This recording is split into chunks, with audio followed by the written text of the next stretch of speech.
Quand j'ai acheté une nouvelle voiture, ma mère a remis les clés à ma sœur en disant « Elle le mérite plus que toi ». Ma sœur a souri « Tu peux toujours en acheter un autre ». Mais lorsqu'ils ont essayé de l'enregistrer à son nom, les paroles du commis du DMV les ont laissés sans voix. Je n'aurais jamais pensé qu'acheter une voiture entraînerait un tel chaos dans ma famille. À 26 ans, après des années d'économie grâce à mon travail dans une start-up technologique à Austin, au Texas, j'ai finalement acheté une élégante Toyota Camry noire. Ce n'était pas seulement une voiture, c'était la preuve de mon travail acharné et de mon indépendance. Mais mon enthousiasme n'a pas duré longtemps. Lorsque je suis arrivé dans l'allée de mes parents pour leur montrer la voiture, les yeux de ma mère se sont illuminés, non pas de fierté, mais d'un regard que je n'arrivais pas à situer. Ma sœur cadette Olivia se tenait à côté d'elle, un sourire suffisant sur le visage. J'aurais dû me douter que quelque chose se passait. « Waouh, Alex », dit maman en faisant le tour de la voiture. « C'est sympa. »« Merci, maman », répondis-je, fier. Olivia s'approcha, passant sa main le long de la capuche. « Vous savez, a-t-elle commencé, j'ai eu du mal sans voiture. C'était difficile de se rendre au travail et d'en revenir. J'ai hoché la tête, ne sachant pas où cela allait me mener. Ouais, je comprends que ce n'est pas facile sans voiture. Maman s'est tournée vers moi avec une expression sérieuse. Alex, Olivia a vraiment plus besoin d'une voiture que toi. Tu vis à proximité de ton travail et tu as des options de transport en commun. Olivia n'en a pas. Elle mérite cette voiture. J'ai été surpris. Maman, j'ai acheté cette voiture avec mon propre argent. C'est à moi. Olivia croisa les bras, son sourire suffisant revenant. Allez, Alex, tu peux toujours en acheter un autre. J'en ai plus besoin que toi. Avant que je puisse dire autre chose, maman m'a tendu la main. Donnez-moi les clés, Alex. Olivia a besoin de cette voiture. Je ne pouvais pas croire ce que j'entendais. Ce n'est pas juste, dis-je, la voix tremblante. La vie n'est pas juste, rétorqua Olivia en arrachant les clés des mains de maman. Me sentant trahie et impuissante, j'ai regardé Olivia partir dans ma voiture. Maman m'a tapoté l'épaule. C'est pour le mieux, ma chérie. Les jours passèrent et Olivia exhiba la voiture en ville, agissant comme si elle avait toujours été la sienne. J'ai ressenti un besoin ardent de récupérer ce qui m'appartenait de droit. J'ai décidé de prendre les choses en main.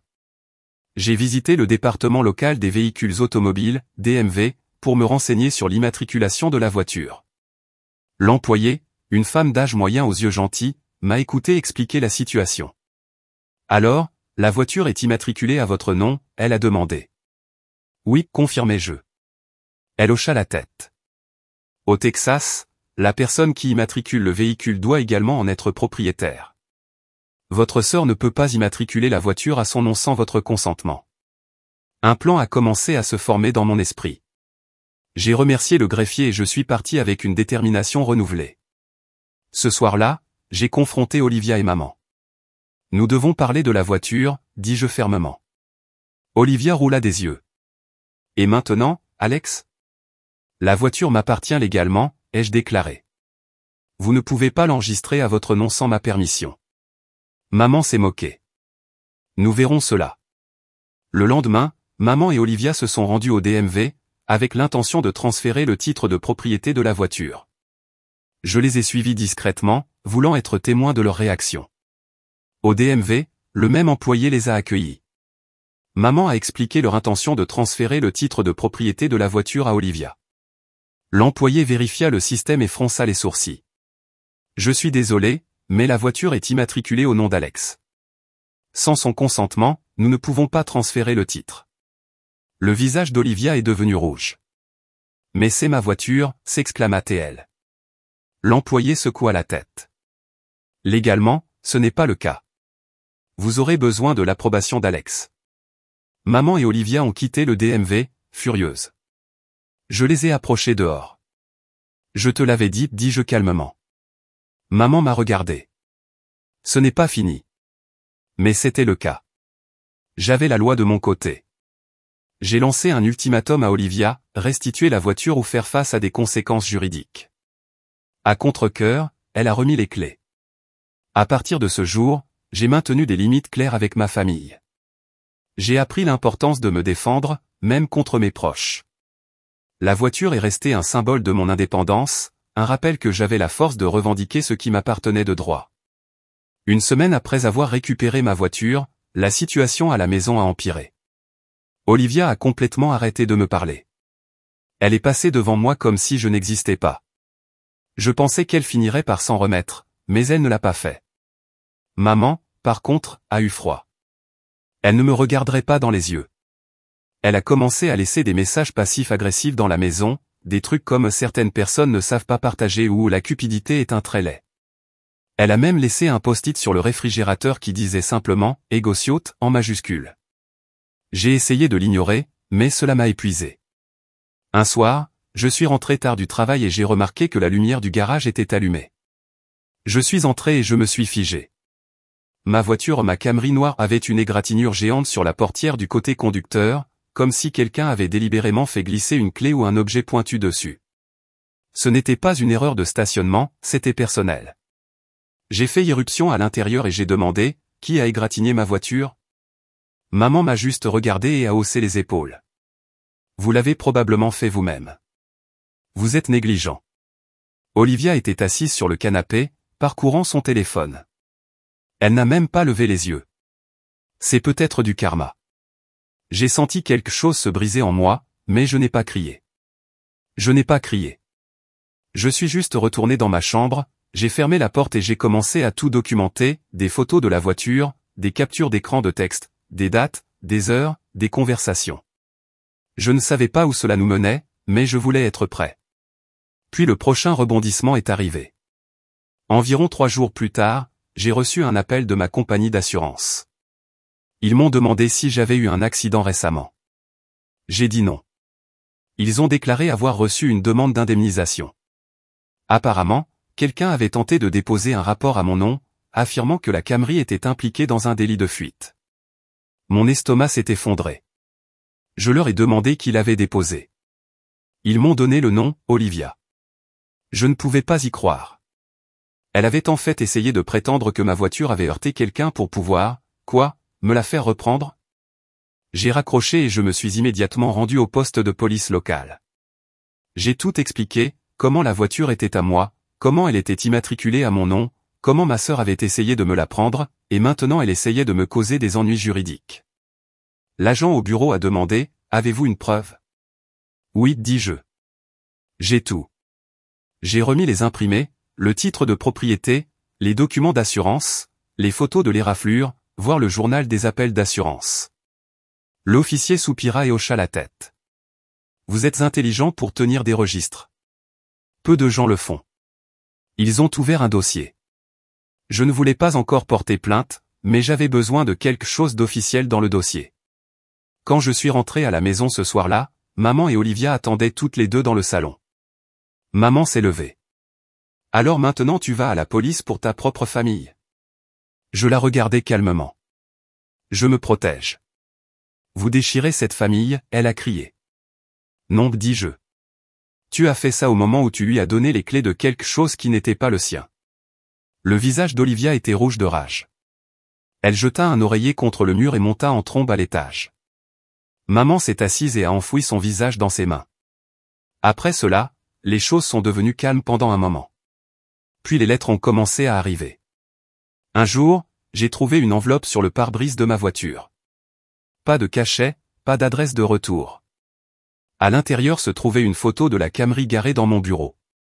Au dos, quelqu'un avait écrit en majuscule « Vous ne méritez pas cela ». C'était au feutre noir, sans signature. Un frisson me parcourut. C'était de pire en pire. J'ai commencé à vérifier par-dessus mon épaule en quittant le travail. Je me suis garé plus loin de la maison au cas où. Je ne faisais plus confiance à personne.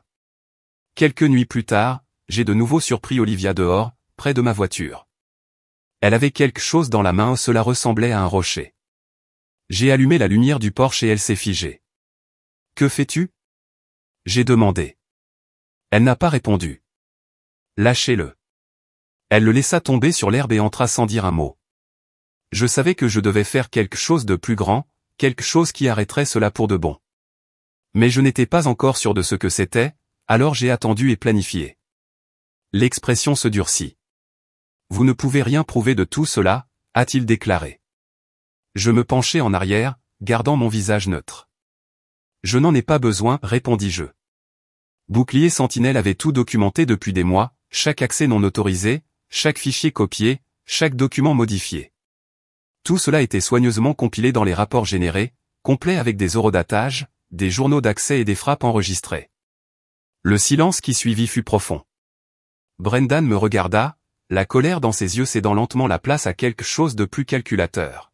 « Que veux-tu » il a demandé. J'ai croisé les mains sur la table. Une reconnaissance totale en tant que créateur et architecte principal de Sentinel Shield, propriété à 50% de tous les brevets et de la propriété intellectuelle associée, un siège au conseil d'administration pour superviser sa mise en œuvre éthique et 10 millions de dollars en compensation pour votre tentative de m'expulser. Sa mâchoire se serra. C'est de l'extorsion. Non, corrigez-je doucement, c'est de la négociation. L'extorsion consisterait à envoyer ses rapports directement aux investisseurs et au SC. Brendan expira brusquement, me regardant pendant un long moment. Puis, lentement, ses épaules s'affaissaient en signe de défaite. Le système, dit-il d'une voix serrée, pouvez-vous le réparer avant la démo de demain? Sentinel Shield n'a pas besoin d'être réparé, dis-je. Il a juste besoin de protocoles d'autorisation appropriés. À l'heure actuelle, il signale les commandes non autorisées parce que son créateur, moi, a été retiré de la chaîne d'authentification. J'ai fouillé dans ma poche, j'en ai sorti une petite clé USB et je l'ai posée sur la table entre nous. Ceci contient une mise à jour d'authentification appropriée qui résoudra les problèmes immédiats, ai-je déclaré. Considérez cela comme un geste de bonne foi envers notre nouveau partenariat. Les contrats pourront être rédigés demain. Brendan a regardé le lecteur, puis moi. Et si je refuse? Alors Sentinel Shield reste brisé, dis-je simplement. Votre démonstration auprès des investisseurs échoue et ces rapports internes de violation de l'éthique se retrouvent entre des mains très intéressées. Pendant un instant, j'ai pensé qu'il pourrait protester, puis, avec un soupir résigné, il a attrapé la clé USB. Tu as prévu ça depuis le début, marmonna-t-il. J'ai souri. Non, corrigez-je, j'espérais que ce ne serait pas nécessaire, mais après vous avoir trouvé sur mon serveur sécurisé il y a 6 mois, j'ai intégré des protections pour le système et pour moi-même. Ses yeux se plissèrent. Comment savais-tu que j'essaierais de t'exclure? Je me levai et récupérai mon sac. Je ne l'ai pas fait, admis-je. Mais Sentinel Shield est conçu pour reconnaître des modèles et prédire les menaces avant qu'elles ne se matérialisent. Je lui lançai un regard pointu. Je suppose qu'une partie de cela a déteint sur son créateur. Le lendemain matin, je suis arrivé chez Titan Tech en tant que nouveau cofondateur et directeur de la technologie. Brendan m'a présenté aux investisseurs avec un sourire qui n'a jamais vraiment atteint ses yeux.